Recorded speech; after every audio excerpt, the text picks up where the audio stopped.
the one man who helped build and oversee Newmont Mining's most profitable mine, is on the cusp of delivering a new cash-flowing mining company to North America. With a 70 cent a share price target from Euro Pacific Capital, this 25 cent a share company is 35% owned by one of the most successful businessmen in America.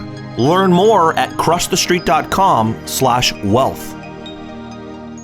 Hello everyone, and welcome into crushthestreet.com. I'm Kenneth Amaduri, and I'm joined today with Gwen Preston, which is the Resource Maven. She is the Resource Maven. She's with resourcemaven.ca and has years of experience as a mining journalist, which has given her a deep base of knowledge and a wide network of contacts in metals and mining. She knows how to make money in mining, whether it's in good markets and in bad, through short-term trades and long-term buys. In the Maven letter, she explains exploration and mining news, sifts through macroeconomics to find pertinent trends, and explains her portfolio moves. Gwen, thanks so much for taking the time to come on the show with me today. Thanks very much for having me.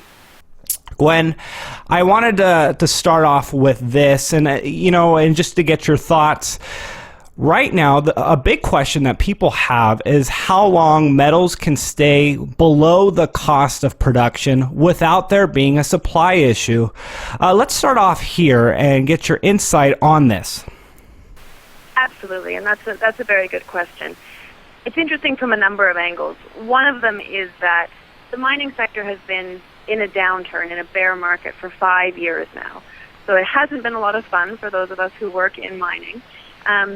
But until recently, I would say a lot of people in the sector, a lot of companies in the sector continue to focus on precisely the question you just asked, which is, when's it going to turn around? And so the idea was, let's just get ready for when things turn around. Of late, I think the change in 2015 has kind of been, we've all realized that there isn't actually going to be a significant change anytime soon. We are at the bottom, but this is a very broad U-shaped bottom. So there's no near-term, massive move up that anybody really expects. So with that realization, more and more people and companies are, instead of getting ready for the upturn, they're figuring out, how can we make things work today? How can we make the current climate work for investors, for shareholders, for projects?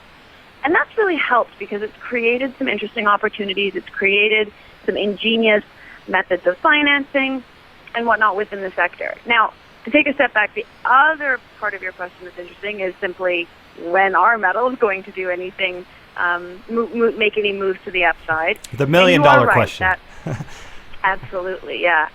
And there's obviously, the answer to that is specific to each metal. My most bullish answer to that is on zinc, where zinc production has for years been dominated by several large mines, and quite a few of those mines have already closed simply because they ran out of ore or are about to close. And there really is a structural supply-demand crunch looming in zinc. There's always a bit of question about Chinese zinc supply and how much that will fill the gap, but the general consensus is that in 2016 we should see upside movement in zinc. So that's a near-term one. Another one that's near-term is uranium. Uranium is a complicated issue because of, after the Fukushima disaster and in general nuclear power sentiment. Nevertheless, we are also looking at a supply crunch on the uranium side.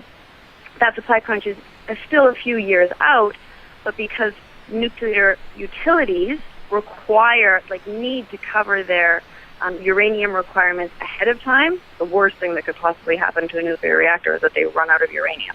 So they cover their requirements a few years out. So the price needs to start moving fairly soon in order to pave the way for those supplies to be ready in a few years when the supply crunch is looming. When you come to the more mainstream metals, by which I sort of mean copper and gold, the arguments there aren't as strong. Gold, supply-demand to me is not a driver of gold. Gold is a much more economic sentiment metal, and you can literally argue gold up or gold down until you're blue in the face, I think, and I've heard many do exactly that. I am somewhat cautiously bullish on gold in 2016. I don't expect massive upside move, but I think it will strengthen somewhat through the year. Copper, I'm not so certain about. The copper price decline has only recently started leading to production cutbacks, and that's going to need to happen more before the price really responds, in the absence of a massive driver like the Chinese building boom that drove copper in the last round. Well, with that, how has oil affected these companies specifically? Obviously, with oil being over $100 a barrel and now it's below 50, what has the significance of that been on the mining industry? Well, within this bear market where the price for the product keeps declining, the fact that the cost of this input is also declining has really helped. So especially for the large open pit operations that just have to move a lot of rock, the fact that oil is a lot cheaper now than it was a year or two ago has really helped those companies. And that's great because the focus certainly in mining over the last few years has been cut costs, cut costs, cut costs. How can we make our businesses more economic? The lower oil costs have really helped in that. A similar bit of help has come from foreign exchange. So the gold price is not doing particularly well in U.S. dollars, but that's primarily because the U.S. dollar is doing so well. If you look at the price of gold in Canadian dollars or in Australian dollars, we're at 1,500. We've been as high as 1,600 for sustained periods of time over the last year. So companies that are benefiting from low oil prices, that's all of them, but who are then also having costs in weak weak Australian dollars or weak Canadian dollars, amongst others, but yet selling into the strong U.S. dollar. Those companies have really benefited as well. So there's quite a few examples of companies that are doing really well right now because of that combined boost from the lower oil costs and weaker currencies. Gwen, you mentioned from a fundamental perspective why you like zinc, and why you like some of these other metals, and why you're not as optimistic in other metals. But I want to ask you from like a macroeconomic level, could a global recession be great news for, let's say, gold and silver, and then add further pressure to base metals, which are more closely tied to the economy, and even silver for that matter, which is very much an industrial metal? Yes, you've absolutely hit the nail on the head there. Certainly a global recession would lift gold, and that gold, I think, moves independent from the other metals. Gold and, like you say, silver is somewhat tied to gold, but half of silver is controlled by industrial application. I think that absolutely could happen. The big weight on the copper price right now is that combination of, production was rising because it takes so long for infrastructure investments to feed through to rising production levels. So production has been rising for quite some time. And yet, Chinese growth is slowing and global growth is sluggish, and therefore there isn't that just, rampant demand. I mean, that being said, Chinese growth of whatever it actually is, let's call it 5 or 6% today, is as significant in terms of incremental copper demand as Chinese growth of 14% was, a dozen years ago, because the base is so much bigger. We certainly are a world that needs an increasing amount of copper and of zinc and of base metals in general every year. But, metals are driven by sentiment as well, and there isn't that feeling of this, big economic push that's going to lift those prices. So absolutely, a recession would be tough for base metal miners, but would probably help the gold sector. Okay, well, we're not far from a rate hike decision. What are your thoughts on this? Do you think the Fed will raise rates, and how do you believe this will impact the mining sector? Yes, this is the topic of so much discussion. In a lot of industries, but certainly in mining of late. Mm-hmm. I think the Fed will raise rates in 10 days here, but I think they will do it with an abundance of language suggesting that there will not be another rate raise, to not expect another rate raise anytime soon thereafter. The impact, I think, There's a lot of debate about what that will do to the dollar, the U.S. dollar. I see a short-term rally, but I think the dollar is almost as high as it can get. A stronger dollar from this point just really starts to hurt the U.S. economy. So, and also historically, if you look back at the first rate increase of a new cycle, the dollar actually falls over the subsequent 3-month period most of the time. So I actually expect the dollar to sort of rise and then fall off a bit.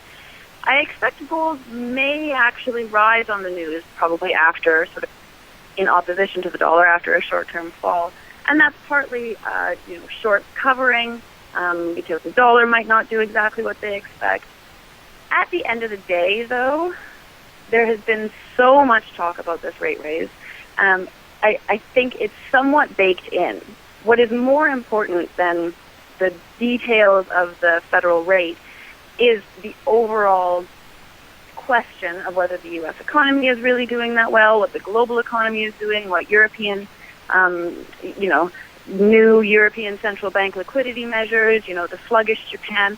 These sort of bigger questions are fundamentally more important than the detail of the U.S. dollar rate raise, even though, of course, we like to focus on that detail. So, there's no guarantees, but I still see gold having its early year seasonal rally that it has every year. So I see gold doing quite well in January, almost regardless of what happens at the Federal Reserve. Okay. Well, Gwen, you do short-term trades, and this actually caught my attention with mining companies. Could you elaborate on this strategy? I believe most people buy companies in general, especially like these exploration and mining companies, they're waiting for the bull market or ultimately a game changer for an individual company. How do you go about short-term trading? And, if you want to talk about also your long-term plays as well, feel free as well. Yeah, for sure. No, I mean, you're correct that usually the reason that investors are interested in the mining sector is for the bull markets, right? And bull markets can produce incredible returns in mining stocks. The fact is, though, we're in a bear market, have been for many years, and like I said earlier, I don't expect that to change overnight. So rather than sitting around and waiting for the bull market, which will come, and it will be great, but patience is wearing a bit thin, so rather than just waiting, there is opportunity to lock in some smaller gains with short-term perspectives. So the things that I focus on there are seasonality, corporate news events, and sort of promotion pushes. So seasonality, looking at gold in particular, gold has some very, very reliable seasonal patterns. It always gains in January. It usually gains again to finish off the summer. It falls always during November. You can look back over dozens of years and see these patterns happen every time. And gold explorers, developers, and miners reflect those gold price movements. So if you play seasonality, you can lock in, call it 20%, maybe 30% by sort of buying at the end of tax loss selling season and then selling again maybe only a month later, but just relying on that gold seasonal rally. Another one is, just straight up corporate news. If you follow companies closely and you realize that news is coming, or you can respond quickly when news first comes out, even though the bear market is dragging everyone down and responses, share prices aren't necessarily rocketing on good news, there are situations where share prices are certainly responding to good news. Pretium Resources is one example where earlier this year they were waiting for the environmental go-ahead to build their mine and confirmation that they'd raised enough money to build their mine. And they weren't quiet about the fact that they were waiting for those things. That was the publicly stated scenario. So if you followed the company and you were aware that these things were pending and you were able to develop yourself enough confidence that they were going to happen, you sort of could buy before the first announcement and sell after the second announcement because both were successfully achieved, and you could lock in yourself a good 35% gain there. So there are shorter-term trades in the sector that for me are keeping me engaged in and positive in the mining sector until the big bull market comes. Hey, The other side, of course, is that... Go ahead. Sorry. I'm sorry. I thought you were finished there. No, I was just going to say the other side is I'm certainly also positioning for the bull market, so I'm finding the companies that I think will respond first and best when the bull market really establishes, but that's still a while off. Well, I can't argue with that, and the next thing that I had on my mind actually to ask you is, in this period where metals are severely depressed, is it worse in a sense to be a producing company depleting their assets at such low valuations, and maybe a blessing for the exploration companies who are exploring during a time when these prices are really low and potentially producing in a time where prices might be substantially higher? It's a very interesting question, and perhaps the answer might be that the grass is always greener on the other side. I think if you're a producer, you need to be able, there's no point being in production unless you can make money. Like I said, a lot of producers, every producer has focused over the last few years on really cutting costs. And so a lot of producers are still actually making money. Now, there's a lot of overhang yet from, debt servicing costs or project write-downs that are impacting quarterly or annual results. But a lot of mines are actually making money. Uranium is an interesting example of this exact question. There's quite a few companies right now in the United States that are preparing a bunch of uranium projects for production. They're getting the permits in line. They're getting the engineering done. They're getting completely ready to go into production once the price rises a bit. But they're mostly of the opinion that there's no point going into production until that happens, because, as you said, you don't want to deplete your resources just moving rock. Being on the other end of the spectrum as an explorer is really difficult as well, because there's just no equity financing available to fund exploration right now. So it's not, if you have a bunch of cash in the bank because you did a big raise back in 2013 when things weren't so bad and you've managed to hold on to it and you can still be exploring, fantastic. Yes, this is a great time to be exploring because people are available, equipment is available, so that's fantastic. But if you don't have money, it's very difficult to find any money. Perhaps the sweetest spot is to be that sort of advanced exploration project that's almost ready to go into development, that has the ideal asset that is what everyone's looking for right now, which is an asset that's easy to build in a good jurisdiction that's going to be able to produce metal at a low cost. Those teams, and there's only a few of them, have been able to raise money and continue moving their asset forward where the bear market began. And they are truly positioned such that when the markets start to move, they, I think, will outperform everyone else. So, like I say, it's kind of, there's pros and cons to each situation. Yeah, no, I totally agree with that. And, thanks for shedding some light on that issue. It's just a philosophical thing that, ideally which company is the best. But, of course, it always comes down to every company's individual situation. Do they have the money? Are they going to find a resource? Is there management? So I understand that, too. So can you remind us what was your commodity that you were most interested in for upside potential? And just your closing thoughts on just what you suggest people to do regarding their investments in the resource sector. Sure, yeah. So the resource sector is really full of opportunity right now if you have a long-term time horizon. Like if you're willing to make investments right now that you don't need returns on for, call it 5 years, it is an incredible time to be making buys, because 5 years from now the companies will be worth multiples of what they're trading at today. You have to pick right. Some companies are just barely surviving and might die yet before the bull market arrives. So you really need to pick right. And to do that requires a lot of research. So here's I'm going to slide in a little promo here. If you happen to be in Vancouver on January 23rd, I'm putting on a conference alongside two Other newsletter writers who I hold in great esteem, that's Brent Cook of Exploration Insights and Eric Coffin of HRA Analysts. They've both been writing mining newsletters for a long time. And we're inviting our favorite companies, the management, to come and meet with our subscribers and have a day of corporate updates and shop talk. And that's the kind of event where not only can you get advice from independents like myself, but you can meet management face-to-face because, like you just said, it really comes down to the particulars of each company. And I'll argue that the most important particular is the people. You need to have people who have the experience, have the technical knowledge, know how to get through capital market challenges, know how to get through social, political challenges, and truly keep shareholder interest at heart as their driving force. So really getting to know management is really essential. So there's opportunity in mining, short-term and long-term. It sort of depends how active you want to be as an investor, but if you're looking for some long-term upside, there really is an incredible opportunity to position today.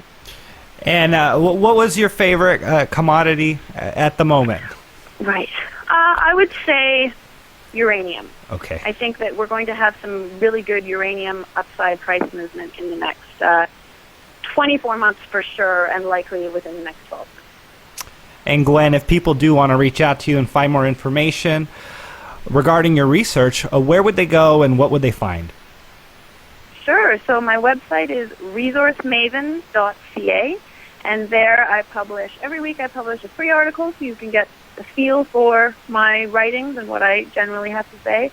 You can also sign up for a trial subscription to my newsletter, which comes out once a week. And that goes through, every week I go through some interesting things that have happened in the sector. I dive into macroeconomics and talk about what matters in those macroeconomics when it comes to mining and metals. And then I make new investment recommendations, and I track the companies that are in the Maven portfolio. And that portfolio is what I'm buying and what I'm selling. So it's a letter that describes the market moves that I'm making. And if you're interested, I would love to have you sign up for the free trial at resourcemaven.ca.